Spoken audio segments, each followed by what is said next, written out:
सास से छुटकारा। पूरे घर की लाइट ऑन है, कोई बंद नहीं करता। बिजली का बिल आएगा तब पता चलेगा। हाँ मम्मी, मैं भूल गया था, कर रहा हूँ। बहू को समझा दे, जब देखो लाइट जला जला कर पूरे घर में छोड़ देती है। जहाँ एक्स्ट्रा लाइट दिखे वहाँ बंद कर दे, नहीं तो बिजली का बिल तूफान की तरह आएगा। मैंने तो उसे बहुत बार कह दिया, लेकिन क्या करूँ मैं अपने घर में। उसने ऐसा देखा होगा कि सब लाइट जला जला कर रखते हैं। मेरे ससुराल में तो पूरे घर लाइट पंखे सब ऑन ही रहता है। पता नहीं कैसे समझेगी ये। विनोद की पत्नी भी ऐसी आ गई तो करम फूट जाएंगे मेरे तो। कमला कंजूसी की असली मिसाल है। कंजूसी में समझो उसे गोल्ड मेडल मिलना चाहिए एक दिन। कमला रसोई में देखती है कि रूपाली फ्रीज से बची हुई सब्जी निकालकर फेंकने जा रही है। कमला की आंखें बड़ी बड़ी हो जाती है और वो रूपाली का हाथ तुरंत पकड़कर कहती है, ए बहू, ये क्या, एक पतीला सब्जी तुम फेंकने जा रही हो? यहाँ किसी को नसीब में नहीं होता और तुम फेंक रही हो। मम्मी जी क्या करूं, एक हफ्ते से पड़ी है, कोई खाता ही नहीं। मैं इनसे और देवर जी से 10 बार पूछ चुकी हूँ। आज नाश्ते में सब यही खाएंगे। पर मम्मी जी ये खराब हो चुकी है, बदबू आ रही है इसमें से। फ्रिज में कुछ खराब होता है क्या? तू मत खाना, हम तीनों खा लेंगे। तू बस अपने लिए सब्जी बना ले। रूपाली देखती रह जाती है, उसका मुंह बन जाता है। नाश्ते में कमला उस सब्जी को ठीक करके राहुल और विनोद को दे देती है और खुद भी खाती है। रूपाली के तो होश ही उड़ जाते हैं तीनों को खाता देखकर। तुम लोगों ने खा ली सब्जी? गजब है, जब मैं एक हफ्ते से पूछ रही थी तो कोई नहीं खा रहा था। भाभी आप पूछ रही थी तो हमें लगा आप फिर वही सब्जी बनाकर खिलाओगी। हमें क्या पता था कि सब्जी पड़ी है तो हम वही खा लेते ना। ठीक है, अब मैं भी बासी ही खिलाऊंगी। रूपाली अपने कमरे में चली जाती है और अपनी माँ से कहती है, मम्मी मेरे ससुराल वाले तो गजब है, कितने दिनों का बचा हुआ खाना भी खा लेते हैं। गजब है, मेरी सास भी मानना पड़ेगा। मैं तो एक निवाला भी ना खा सकूं। तुझे क्या है, तेरे लिए तो अच्छा है ना, बासी बचा हुआ खा लेंगे तो तुझे झंझट नहीं होगी।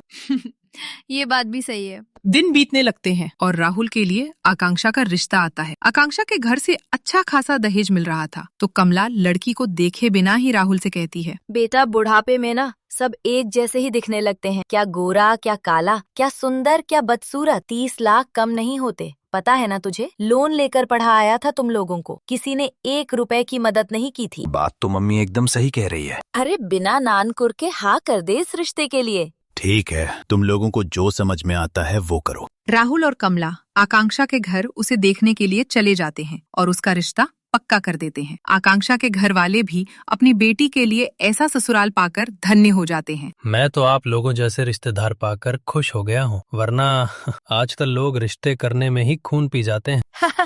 अरे भाई साहब, आप शादी की डेट निकलवाएं और जल्द से जल्द शादी करवाइए। 1 महीने में आकांक्षा और राहुल की शादी हो जाती है। शादी के पहले दिन आकांक्षा की पहली रसोई होती है और कमला आकांक्षा से कहती है, आकांक्षा आज तेरी पहली रसोई है तो नाश्ते में बचा कुचा खाना खाकर ही काम चला लो, और तुम ना सीधे दोपहर के रसोई ही चढ़ा दियो। ठीक है मम्मी जी। माची जी और अगल बगल के कुछ लोगों को बुला ले क्या खाने पर? पुष्पा मन ही मन सोचती है, जितने लोग आएंगे उतना राशन भी तो लगेगा, लेकिन ये बात बोलूं कैसे इन दोनों को? अरे कोई जरूरत नहीं है किसी को बुलाने की। आकांक्षा बेचारी का पहला दिन है, वो कितने ही लोगों का खाना बना पाएगी। नहीं मम्मी जी, मैं आकांक्षा की मदद कर दूंगी ना। पहली रसोई अकेले ही बनाई जाती है, ऊपर से इन लोगों ने हमें बुलाया था क्या? जाओ आकांक्षा, तुम जाकर रसोई में खाना बनाना शुरू करो। हाँ अच्छा, मैं बता देती हूँ इसे कहाँ क्या पड़ा है और कितना बनाना है। बहू तू जाकर आराम कर, कल से थकी होगी, मैं बता दूंगी, ठीक है? मम्मी जी थकी तो मैं बहुत हूँ। कमला रसोई में आकांक्षा के साथ लग जाती है और देखती रहती है कि कितना क्या सामान लगा रही है आकांक्षा। गाजर का हलवा बनाने के लिए कढ़ाई में घी डालती है। इतना घी देखते ही कमला का तो कलेजा फट जाता है। वो तुरंत कढ़ाई से आधे से ज्यादा घी निकालकर कहती है, इतना घी डालोगी बहू? इतने में तो 2 बार गाजर का हलवा बन जाए। हाँ, हम लोग ना घी कम खाते हैं, हार्ट का प्रॉब्लम है ना मुझे। अच्छा ठीक है मम्मी जी। खाना बन जाता है। कमला आराम से जाकर बैठ जाती है और आकांक्षा सबको परोस है। बहू तू इतनी इतनी सब्जी डालेगी तब तो हो गया 2 बार का खाना, एक ही बार में परोस देगी क्या? बेकार में बर्बाद हो जाएगा। मम्मी जी मुझे लगा जितना लेना होगा ये लोग बोलेंगे ना, इन्होंने ना नहीं बोला, वेस्ट क्यों होगा, मैं खा लेती इनकी थाली से। जो भी हो बहू, पूछ पूछ कर थोड़ा थोड़ा डाला कर। जब आकांक्षा और रूपाली खा रही थी तब आकांक्षा रूपाली से कहती है, भाभी कुछ अजीब नहीं लगा आपको? थाली में से किसी से कौन खाना निकलवाता है? मुझे भी ठीक तो नहीं लगा, लेकिन जाने दो, तुम माइंड मत करो इतना। मम्मी जी का बर्थडे है कल, तो उनका बर्थडे हम जोरदार सेलिब्रेट करते हैं, कैसा रहेगा? भाभी ये ठीक रहेगा। रूपाली और आकांक्षा बर्थ की प्लानिंग करने लगती है। दोनों मिलकर सबको इनवाइट करती हैं। अगले दिन सुबह पहले से कमला को सत्संग में भेजकर डेकोरेटर वाले को बुलवाकर घर सजवाने लगती है और खाने वाली को बुलाकर खाना भी बनवाने लगती है। शाम को सारे गेस्ट आ जाते हैं। विनोद कमला को सत्संग से लेकर आता है। कमला घर का दरवाजा खोलती है और सब ताली बजाते हुए कहते हैं, happy birthday to you, happy birthday to you.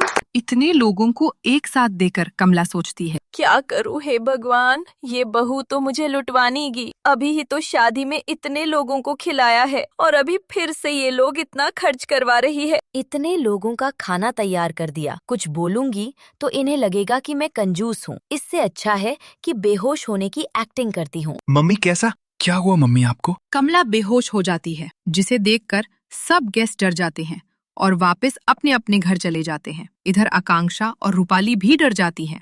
क्या हो गया मम्मी जी? क्या करें, डॉक्टर को बुलाकर दिखाना होगा। राहुल, आप डॉक्टर को कॉल करो फटाफट। कोई डॉक्टर को बुलाने की जरूरत नहीं है। अभी इतना खर्चा कर दिया, फिर डॉक्टर ले लेगा 100 अलग से। मम्मी आपको कुछ हुआ नहीं है? कुछ नहीं हुआ है, लेकिन मैं क्या करती? तुम दोनों की बहुएं घर लुटवाने में जो लगी है। अरे हम तो डर ही गए थे, हार्ट अटैक तो नहीं आ गया? मुझे कुछ नहीं होगा। तुम दोनों बोल देना कि मेरा बीपी हाई हो गया था, जिस कारण से ये सब हुआ। रूपाली और आकांक्षा का मूड ऑफ हो जाता है। कमला केक कट करके सबसे कहती है, मैं कोई बच्ची थोड़ी हूँ, मेरी उम्र हो गई है। मेरे लिए ऐसे कोई प्लान मत बनाया करो। रूपाली और आकांक्षा अपनी सास से ये सब सुनकर दुखी हो जाती हैं। रूपाली और आकांक्षा सास को सबक सिखाना के लिए एक जबरदस्त प्लान बनाती है। कहानी के अगले पार्ट में देखिए और ऐसी ही कहानियां देखने के लिए चैनल को सब्सक्राइब करें।